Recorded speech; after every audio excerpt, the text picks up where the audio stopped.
This is the Death Knight / Paladin build in Shadow of the Erdtree. It's amazing. It does everything. It has a lot of stagger. It has a lot of damage. It makes use of some of the best new gear in the DLC. And best of all, it's kinda immortal if you build it properly. So let's get started with a quick build overview, because this makes use of two very awesome new DLC weapons. One is the Great Sword of Solitude, while the other is the Black Steel Great Hammer.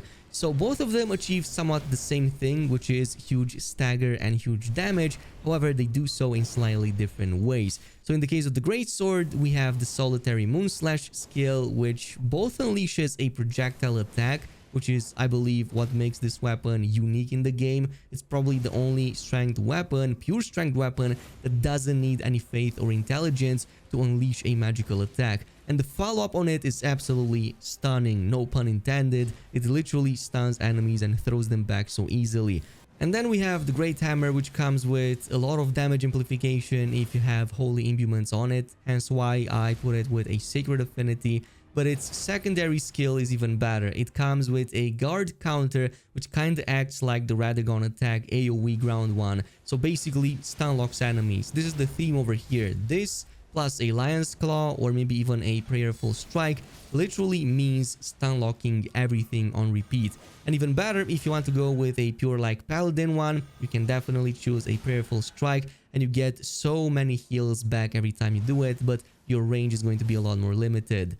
So let's check the build setup, because I kind of went with a hybrid between the two. So I went with about 60-40 strength and faith. That's my aim for with this build right here. But of course, we do need a few more points in this case. Nonetheless, it's still a very good solid option, because it lets us take advantage of the very good scaling on the faith scaling. So the Great Hammer is going to benefit a lot from that. It has a pretty decent C scaling in that, plus the bonus for being imbued that way.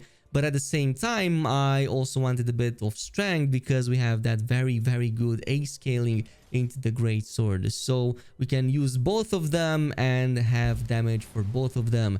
In this case, with the Great Hammer, I did some damage numbers. So between all of the buffs, the fact that it comes with that affinity, plus the fact that I also use a certain talisman from the DLC, it reaches like 1600 damage within the first minutes of the DLC. So that's actually a really solid number right there. Besides this, you don't really need much. We're going with like 16 to vigor as usual, about 30 plus into endurance, 35 plus actually at least, especially since these weapons are very weighty. And even more so if you want to use that Armor of Solitude, which goes very well with this, by the way, but that's going to be like the third or fourth highest weight armor in the entire game. It does bring a ton of poise, close to 100, a few points lower than the Bull Goat, but you're going to need like 40 plus endurance over there for it, which I think would be a waste. Maybe go with something else. Now, since we have all of these points into faith as well, we can use a seal. I just use the Frenzy Flame seal because it has no weight and it works at any level in this case with me. So I can just buff myself with Flame Grant Me Strength and Golden Vow. That's going to be a nice extra damage on top. Plus, of course, just resistances in general. For the talismans, we do have some new options from the DLC, and my favorite is the Blade of Mercy. This is going to raise attack power after each critical hit, and guess what? With this build, you're going to do them over and over again. I believe that in most fights, my uptime is at least 80% on this buff, and it's somewhere between 15 to 25%, give or take. It increased my damage from about like 1200 to 1500 plus, so it's definitely around that range over there. Still very good option, and you find it right here from these ruins. As soon as you hit Shadow of the Erdtree, it's on the right side of the road. You just go at the top of this sort of building, following this path, and basically it's going to be right inside of it, inside a chest.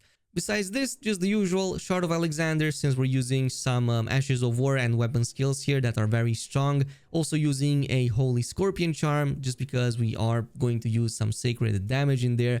And finally, Claw Talisman, just because we're doing some jump attacks quite often, so we do need the benefit from it. You can also use Raptor's Black Feather Armor as well to gain even more benefits from that. And of course, the Omni Mask for some extra strength, just because why not? Everything else is purely optional. Now, in terms of strategy and damage, here is how I typically do it. For the Great Hammer, this is great because you have the guard counter. So any mob, trash mobs attacking you, especially melee ones, are going to get obliterated. You can just follow up with a counter by holding down the block and then just unleashing a heavy attack as soon as you get hit. It's going to trigger this constantly all the time, and the AoE explosion is really good. It's a two-phase stack damage explosion. One, once it gets laid on the ground, and second, the emerging light that is the one that actually staggers / stuns enemies. In the case of its attacks, we're using the Lion Claw Ash of War, and again with the Sacred Affinity. I think that Lion Claw is one of the best abilities in the game, and again works wonders for this as well. Between that and the guard counter, you're pretty much stun locking everything. For the Great Sword, on the other hand, we're using, of course, its main ability, the Solitary Moon Slash. Now, typically, because this is a pure strength weapon, this means you can incorporate this into a strength build and still have a ranged magical component from the weapon initial attack, which makes this a very unique and special weapon to have.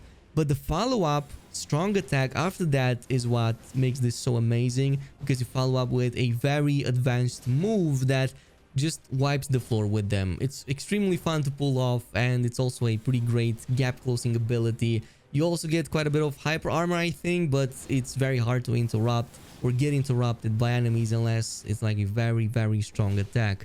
In terms of speed on both of them, I think that the Great Hammer has better speed on the R1. Specifically, you can follow up very fast even after heavy attacks and take enemies by surprise, and then also stun them if you want to like just chain that attack and continue moving. But the Great Sword can also be decent, however I found it a bit too slow for my taste. I'm only using it for the unique skill. Now, like I said, I also tested this on a more pure faith sort of build that went with about 70 into that and only the minimal points into strength, like 25, enough to get that equipped on the character. And guess what? I didn't lose too much on the DPS, specifically because its scaling in faith is the better one with this affinity. But I did want to mention that having it placed this way and being this good means that you're no longer bound to going a lot more points into strength. You can actually stay pure faith and still have like the Blasphemous Blade as well on the side, buff the heck out of the Ash of War on it, but still have a bonk weapon. And by the way, I used it with that Lion's Claw and it worked wonders despite being a faith build. This is why I like the DLC so much, because it changes the meta and existing builds a lot. But you can also use the Prayerful Strike. I like this option instead of the Lion's Claw. If you want to have a bit more survivability, you can definitely just unleash holy damage, but then also heal yourself up for some significant damage. Like in this case, I pretty much healed the entire damage that was dealt to me via the trade-off with the Guardian. So I really like this one, but you can switch between this and Lion's Claw. Both of them work very well. Anyway, that is about it with the build. Thanks much for watching, and I'll see you in the next video.